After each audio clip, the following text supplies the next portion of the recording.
Well, it is Wednesday, and that means it's time for Your Money with Evans Financial Group. Joining us today in studio, as usual, is Colin Evans. And Colin, today we're talking about being forced into retirement. Obviously, nothing that anyone plans for, but I'm sure you have some tips to make it a little easier.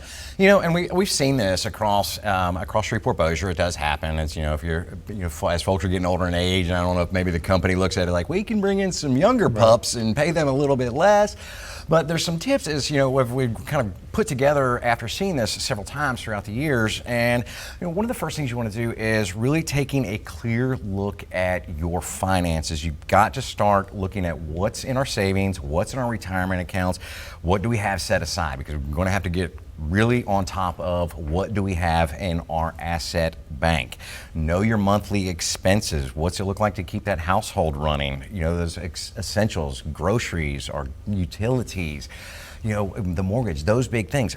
Don't forget debts either, because those play a part of it. You might have a car loan. What about your mortgage? What about credit cards? Those things that are going to play a part of it. Now we have to get into what are things that we can do immediately, and this is going to be looking at applying for benefits that you might be eligible for. Depending on timing, Social Security could be a factor. You can start that at 62. While benefits might be lower, this could fill an income gap. If this was caused by a disability, you can look at Social Security disability, or also go back and visit with your employer if you had disability insurance, possibly through the employer.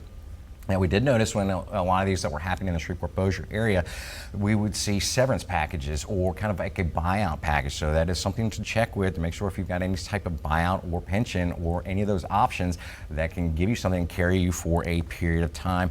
And then lastly, don't forget to look at those unemployment benefits.